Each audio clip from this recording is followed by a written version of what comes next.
I got some pretty positive reactions to the first video in this new series, you know, like this one.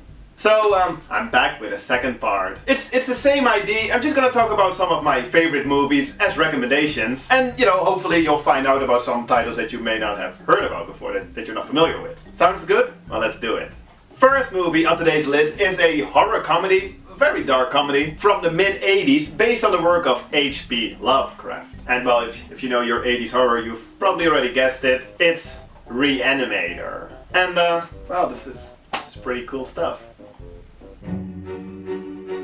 Yeah, Reanimator. That's exactly how I started my old video about this movie some, what, 6.5 years ago? Yeah, that one is old, but it's not even that bad, and there in that video I'm already stating that this movie is among my favorites. A big reason for that is the protagonist, Dr. Herbert West. He's definitely one of my favorite movie characters, like, ever. He is this super arrogant but brilliant modern day mad scientist that's trying to perfect his serum, the reagent, that can bring back the dead. After a failed attempt at the University of Zurich, which we witness in this pretty hilarious opening scene, he moves to the United States to continue medical school, where he soon moves into one of his classmates' apartments, where he turns the basement into his personal laboratory.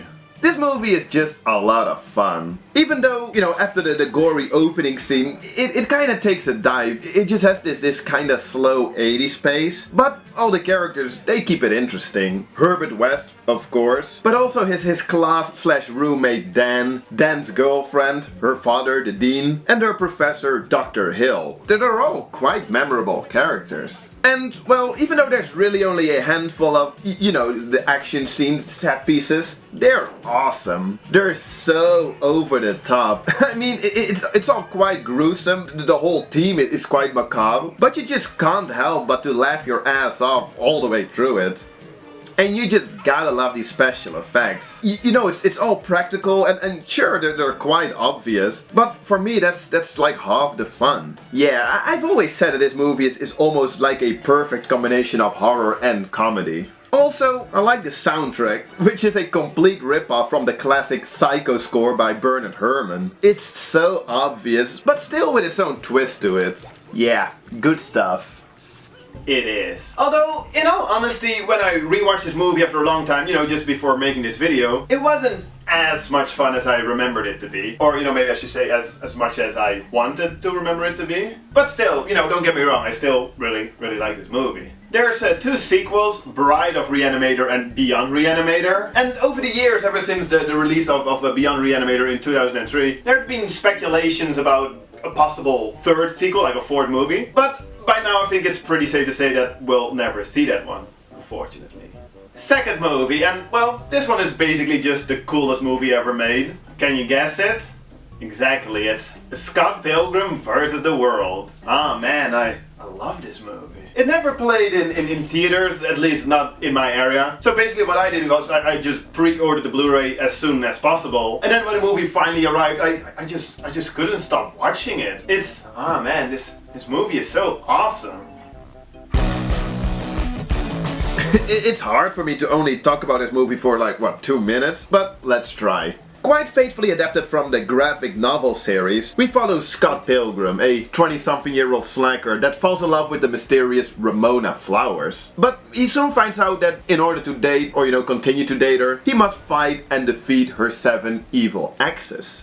Directed by one of my favorite currently active filmmakers, Edgar Wright. Most famous for his Cornetto trilogy, which I like all these 3 movies, probably in the order of which they were released. But style-wise, it has more in common with his breakthrough series Spaced. You know, pacing and editing and pop culture referencing wise. Because this movie, Scott Pilgrim, is basically just a mixture of comics and video games and a good dose of steroids. It's, oh man, I love the whole visual style of this movie so much. It's so fresh. So unique. It starts out as just this quirky comedy with Michael Cera being awkward as only he can pull off. And then the moment he has to fight the first evil ex, boom! The movie all of a sudden makes this complete 180 and you're like, what? Even the characters in the movie are like, what the hell? But it all just makes sense in the movie's universe, you know? You never question anything. It's just so awesome. All the fight scenes, they're so well done. And they all have their very own unique setting and style. The visuals, really well done. They range from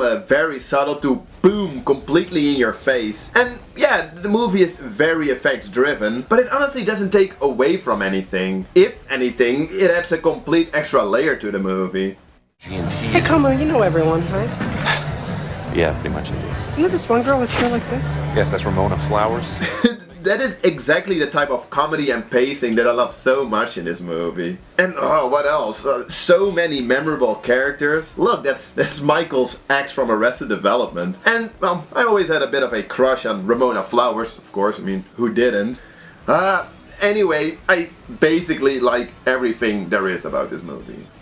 I really do. This movie is so fucking cool. I guess you could say it's a bit of an acquired taste. You know, with the whole super fast pacing and the comics slash video game style and all the pop culture referencing. But hey, if all of that doesn't sound like dirty words to you and then you haven't seen this movie yet, what? Are you crazy? What are you doing? Go check it out.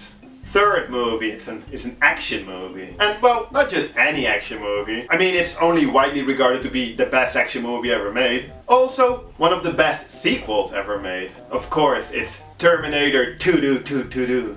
It's Judgment Day, see what I did there? Anyway, how badass is this movie? I remember one day when I was much younger, long time ago, little boy. Me and a friend, we came back from the video rental store. Remember those? And you know, just before we were about to get into his house, this other kid from the block, he stopped by. He was like, "Hey dudes, what you got there?" And I was like, "Oh, nothing. Just Terminator 2, Judgment Day." Oh boy, I don't think I ever felt that cool ever since. Good times. So yes, sure, it's part nostalgia, but this movie definitely still holds up. Because compared to a lot of other and modern day action movies, here you actually care about the characters. They're great three-dimensional characters, and there's actually this thing going on called character development.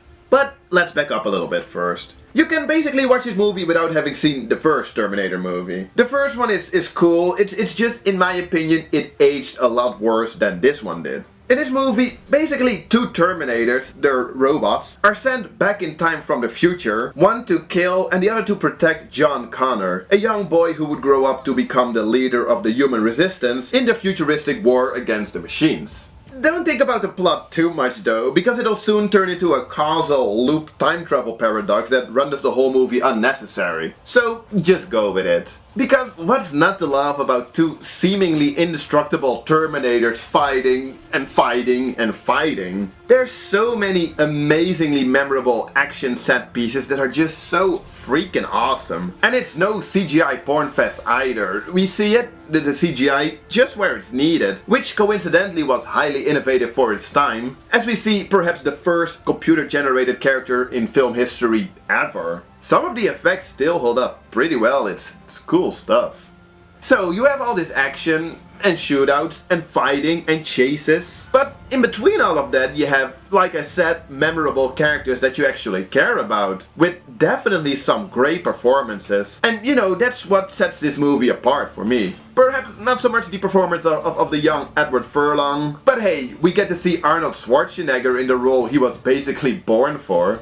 Say what you want to say about him, but he's so awesome in this movie.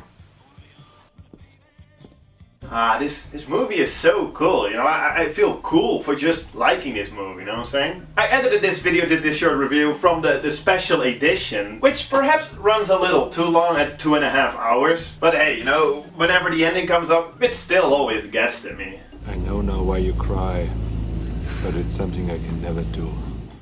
Oh man, it's such a perfect quote to end the movie with. It always gets me a little emotional. And that's when I stopped feeling cool. So let's continue. Fourth movie, which got a lot of nominations during the 2014 Academy Awards. It didn't win any though, unfortunately. Also, it's shot in black and white. Yes, it's Nebraska. Really, it happened to me at least twice that I'm standing in a store holding like Nebraska on Blu-ray, thinking, I own this one already, don't I? But I never did. So, well, let's just take a look. What? A movie in black and white? What is this, the Dark Ages? This movie is actually from 2013 and the decision to shoot in black and white was actually a great decision. But more on that later. So, old and confused Woody thinks he won $1 million in this sweepstake marketing promotion, so he's determined to pick up his prize in Lincoln, Nebraska. In order to make him shut up about it, his son decides to take him on a little cross-state road trip from Montana to Nebraska, and on their way there, they make a stop at the small town Woody grew up in for a little family reunion. But then word gets around that Woody is a millionaire and oh. So, what is it about this movie I like so much? It's hard to say. It's funny, definitely. Not per se laughing out loud traditional comedy funny. It's way more subtle. I mean, the whole setup is kind of funny, that's what caught my attention in the first place. But also, for example, the stuff Woody's wife says. It's often quite funny. She was only 19 when she was killed in a car wreck near Wausau. What a whore. Mom. No, I liked Rose, but my God, she was a slut. But it's also partly a drama, mostly as a character study of Woody, you know, when we learn more about his life and youth and alcoholism.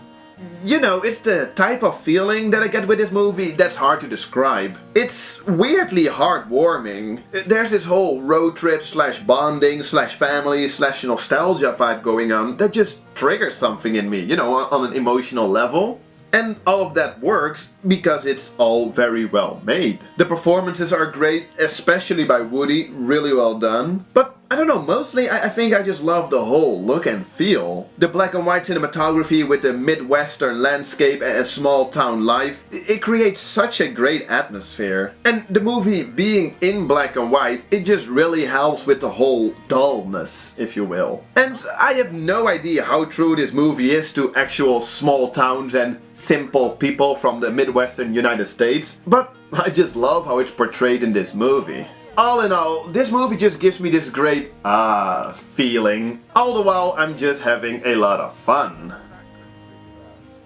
There's some small, minor plot elements that I didn't really care for, but it's all good, you know, it's nothing that would ruin the movie, like, at all. It's great. Awesome soundtrack as well. Did you hear the song that I used as background during the little video just now? I love that song. So yeah, if you haven't seen it, be sure to check it out.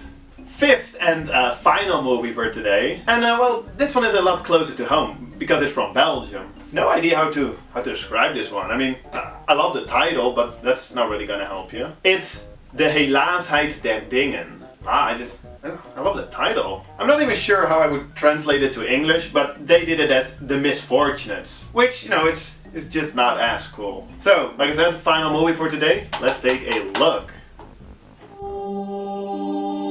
The Internet Movie Database lists this movie as both comedy and drama. And, well, that seems about right. It's basically a coming-of-age tale about this 13-year-old boy that's kind of a victim of his own living situation, which is at his grandmother together with his father and 3 uncles. They're definitely a certain type of class. Alcoholics, social screw-ups, you could call them lowlifes. It's definitely a dysfunctional family. I mean, it sucks to have to call in sick for your dad after you see him sleeping in his own vomit again.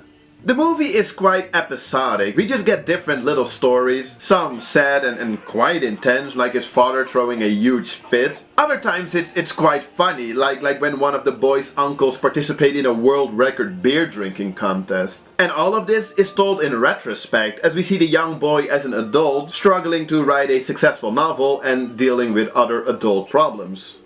So, like I said, it's a Belgian movie, and one of the 3 official languages in Belgium is Dutch, which is my native language. But Belgium Dutch or Flemish, that's quite something else. I do like it, to be honest. But from what I understand in this movie, they speak quite a specific dialect, and really, I have no idea. I really needed subtitles in order to follow the movie. But still, it does feel quite close to home, and maybe that's what I like about this movie so much. For me, it's just different from seeing your everyday dysfunctional American family in whatever movie. There's just a certain realism to this movie. I mean, sure, you have quite a bunch together here, but characters like the father or any of the 3 uncles, they're definitely amongst us. And sometimes they make for funny characters in the movie, but when you stop to think about it, they're also actually quite sad. I mean, problems with women or money or alcohol or gambling, that's just no good. And all of that on a concluding note is what I think I like so much about this movie. Its realistic approach to a coming-of-age tale that's both sincerely funny and sad. Just like with the first part of this series, I'm ending this video with probably, well, I think it's safe to say, the least known movie out of all 5. And while, you know, for example, with Terminator 2 or Scott Pilgrim vs. the World, I mean, of course I would recommend this movie to anyone, any day. But still, I just think that a movie like this, it's much more of a surprise for people when they get this recommended. So, you know, if you decide to only watch one movie out of all the ones that I've covered in this one, for whatever quite specific reason, I'd say, well, make it De Helaasheid der Dingen. And, well, that's all. Have a nice day, guys, and see you next time.